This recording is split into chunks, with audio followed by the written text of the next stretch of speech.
So maybe you've heard this argument, why can other countries tariff us and we can't tariff them? Why is that so bad?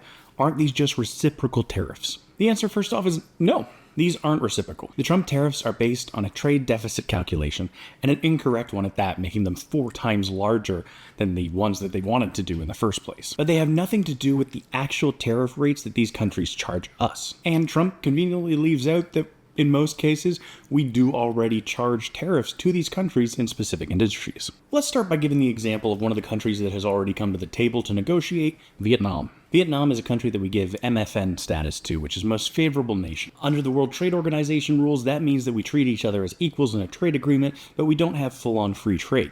The bulk of the relationship between US and Vietnam is basically broken down into the flow of cotton and textiles. The US exports cotton to Vietnam. Vietnam makes those into t-shirts and various textiles and ships them back to the US to sell. And Vietnamese shirts are cheap. Like really, really cheap. Let's say an American manufactured t-shirt costs $55, whereas a Vietnamese made one of the same quality might cost $15. And imagine you're a consumer who wants to buy American because you believe that we should have good paying domestic manufacturing jobs here in America, and you want to support that. The question becomes, what dollar value is that support worth? And can you pay it on a recurring basis while still affording your cost of living? In all likelihood, the gap between $15 and $55 is just too much for the average US consumer to say, yes, I'm willing to pay that $40 difference in order to support American-made products. So let's say that the American manufacturer cuts down their prices, takes less margin, becomes less profitable, hires less people, but can now offer the shirt at $35. That gap is better and more people are willing to buy it, but $15 to $35 is still a really big gap. So what do? We apply specific tariffs on Vietnamese t-shirts. And this is something that the US has done for decades. 16.5% to 32% tariffs on t-shirts and sportswear made in Vietnam coming into the US. If we apply that tariff to the $15 Vietnamese t-shirt, it now becomes $19.80. So now the price difference between the Vietnamese and American shirts is $19.80 to $35. That's a price gap that more people might be willing to pay for something that's better quality or supports American jobs and domestic industry. What's important here is that we're not using the tariff to make the Vietnamese shirt the same price as the American one or more expensive than the American one, because the economic reality is we still need cheap goods.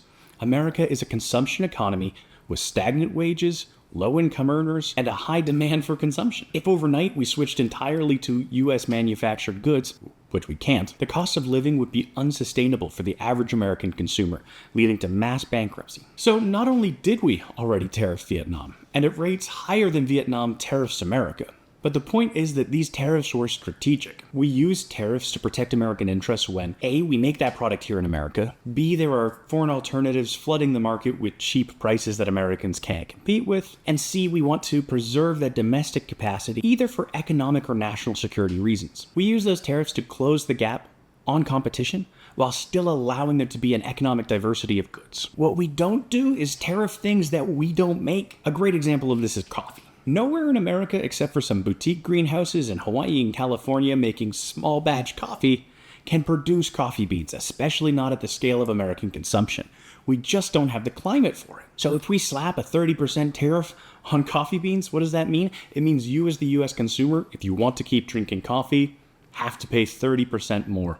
Or greater depending on the supply chain. There is no current domestic production to buy, there is no opportunity to create that domestic production, and we don't have the raw materials, in this case just the climate, to enable it. Tariffs are aimed at leveling a playing field to protect important industries. They're not to punish consumers or other countries. They're not to make someone pay for lopsided trade, which is only lopsided because of the consumption mix that you have in a country. So the US already applies tariffs to all of these countries. This isn't new. This isn't some reciprocal thing we haven't been taken advantage of for years. We also have tariffs on us because of some of the trade actions we've taken in the past.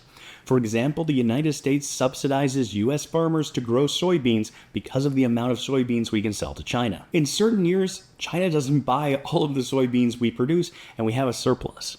And we have a history of taking those cheap soybeans and dumping them on the Southeast Asian market, including Vietnam. Because those soybeans are a perishable good, the cheap price of that perishable good competes with other produce, grains, and foods that produced by domestic farmers, even if they're not producing soybeans. For example, you might decide that you're going to replace some of your rice that week with soybeans because they're so cheap because of the surplus that was dumped. And companies have to mark down that price because it's a perishable good. Doing this in the past has led to an absolute devastation among farmers in Vietnam, which, if you've ever seen pictures of Vietnam rice fields, is a massive industry. So Vietnam rightfully put tariffs that are scaled by quantity on soybeans coming in from America. The first so many batches of soybeans come in at a low rate, but as we flood the market more and more, that gets more and more expensive so that they can offset their specific domestic production. And so this is where the tariffs go off the rails, these blanket tariffs. 10% on all imports from every country, and then country-based, not industry-based, but country-based tariffs based on trade deficits. That means tariffs on coffee we don't grow, semiconductors we don't manufacture, medical supplies we rely on, and raw materials that we don't even have here in the United States. It's not just that we don't produce them, some of them are literally not in the earth here for us to mine. Trade policy is not about revenge. We use tools like tariffs as a scalpel, not a hammer, and we do it to protect specific domestic interests.